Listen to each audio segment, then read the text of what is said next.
कल के वीडियो में हमने जाना कि किस प्रकार कबीर परमात्मा का लहरतारा तालाब में कमल के पुष्प पर अवतरण हुआ और नीरू और नीमा को प्राप्त हुए परमेश्वर कबीर को नीरू नीमा अपने घर ले गए।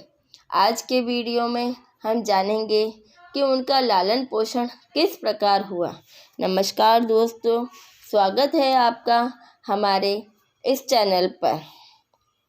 नीरू नीमा शिशु रूप में कबीर परमात्मा को घर ले आए। परमेश्वर कबीर बहुत सुंदर थे और पूरी काशी उस सुंदर मुखड़े वाले परमेश्वर के अवतार को देखने के लिए चली आई। किसी ने भी इतना सुंदर बालक पहले कभी नहीं देखा था। काशीवासी स्वयं कह रहे थे कि इतना सुंदर बालक कभी नहीं देखा। काशी के स्त्री पुरुष कह रहे थे कि किसी ब्रह्मा विष्णु महेश में से किसी का अवतरण हुआ है। ब्रह्मा विष्णु महेश ने कहा कि यह कोई अन्य परम शक्ति है। कबीर परमेश्वर का सुंदर मुखड़ा देखकर सभी पूछना भूल गए कि इस बालक को आप कहाँ से लाए। 25 दिनों तक कबीर साहिब ने कुछ भी ग्रहण नहीं किया। इस बात से नीरू और नीमा अत्यंत दुखी हुए। दुखी होकर नीरू नीमा ने भगवान शिव से प्रार्थना की, क्योंकि वह भगवान शिव जी के अनुयायी थे। तब शिव जी एक साधु का वेश बनाकर आए तथा नीमा ने अपनी सारी व्यथा शिव जी को सुनाई। शिव जी ने परमेश्वर कबीर साहिब को गोद में लिया। तब परमेश्वर कबीर ने शिव जी से संवाद किया एवं उन्हें प्रेरणा दी। तब कबीर जी के बताए अनुसार शिव जी ने नीरू को कुंवारी गाय लाने का आदेश दिया। कुंवारी गाय पर हाथ रखते ही गाय ने दूध देना प्रारंभ कर दिया और वह दूध कबीर साहिब ने पिया। परमात्मा की इस लीला का जिक्र वेदों में भी है।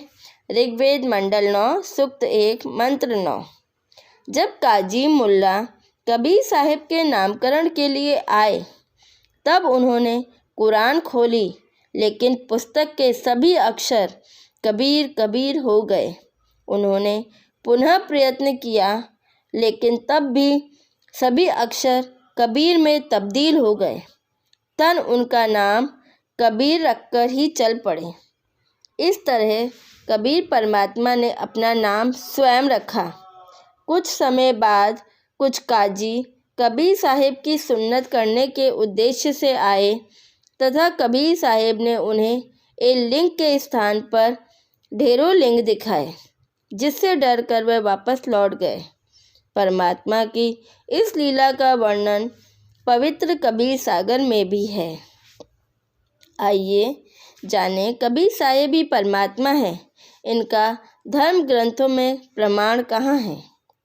परमात्मा कबीर स्वयं ही पूर्ण परमात्मा का संदेश वाहक बनकर आते हैं और अपना तत्व ज्ञान सुनाते हैं। इस बात के साक्षी पवित्र वेद, पवित्र कुरान, पवित्र बाइबल, पवित्र गुरु ग्रंथ साहिब हैं। वेदों में प्रमाण है कि कबीर साहिब प्रत्येक युग में आते हैं। परमेश्वर कबीर का माता के गर्भ से जन्म नहीं होता है तथा उनका पोषण कुंवारी गायों के दूध से होता है।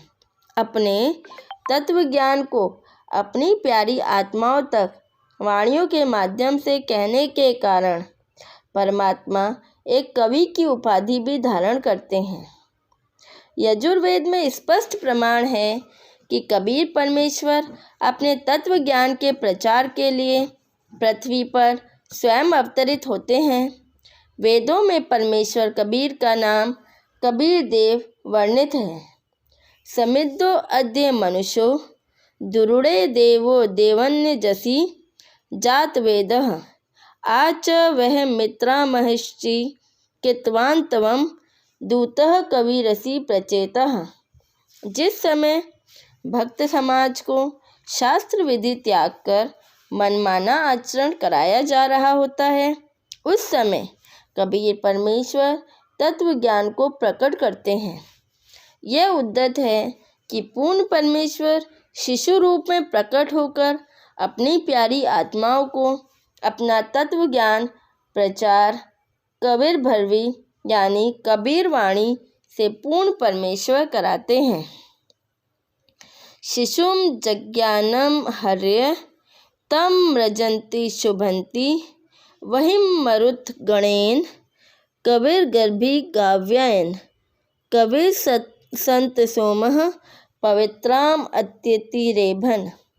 वेद बोलने वाला ब्रह्म कह रहा है कि विलक्षण मनुष्य के बच्चे के रूप में प्रकट होकर पूर्ण परमात्मा कबीर देव अपने वास्तविक ज्ञान को अपनी पवित्र गर्भी अर्थात कबीर वाणी द्वारा निर्मल ज्ञान अपने हंस आत्माओं अर्थात पुण्य आत्मा अनुयायियों को कवि रूप में कविताओं लोकोक्तियों के द्वारा संबोधन करके अर्थात उच्चारण करके वर्णन करते हैं एवं स्वयं सत्पुरुष कबीर ही होते हैं।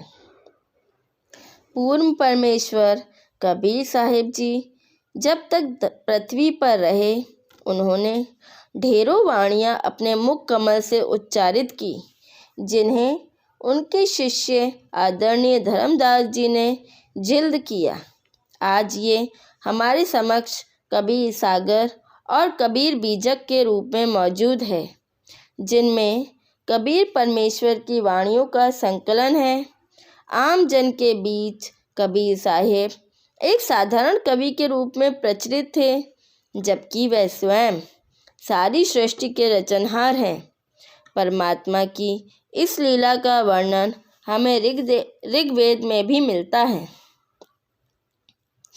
वेद बोलने वाला ब्रह्म कह रहा है कि जो पूर्ण परमात्मा विलक्षण बच्चे के रूप में आकर प्रसिद्ध कवियों की उपाधि प्राप्त करके अर्थात एक संत में प्रकट हुए प्रभु द्वारा रची हजारों वाणी संत स्वभाव वाले व्यक्तियों अर्थात भक्तों के लिए स्वर्ग तुल्य आनंददायक होती है, वह अमर पुरुष अर्थात सत्पुरुष तीसरे मुक्तिलोक अर्थात सतलोक पर सुदृढ़ पृथ्वी को स्थापित करने के पश्चात मानव सदृश संत रूप में होता हुआ गुंबद अर्थात गुंबज में ऊंचे टीलों रूपी सिंहासन पर उज्जवल स्थूल आकार में अर्थात मानव सदृश तेजोमय शरीर में विराजमान है।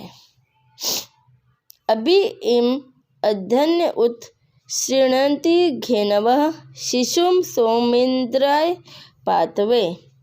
पूर्ण परमात्मा अमर पुरुष जब लीला करता हुआ बालक रूप धारण करके स्वयं प्रकट होता है, उस समय कंवारी गाय अपने आप दूध देती है, जिससे उस पूर्ण प्रभु की परवरिश होती है। ऋग्वेद मंडल 9 सूक्त 94 मंत्र 1 में परमात्मा की अन्य लीलाओं का भी वर्णन है कि पूर्ण परमेश्वर भ्रमण करते हुए अपने तत्व ज्ञान का प्रचार करते हैं और कवि की उपाधि धारण करते हैं। आज के वीडियो में हमने जाना कि कबीर साहिब के परमेश्वर होने का प्रमाण कहाँ कहाँ उपलब्ध है। इसी प्रकार कबीर जी से संबंधित जानकारियों के लिए हमारे साथ बने रहिए। धन्यवाद।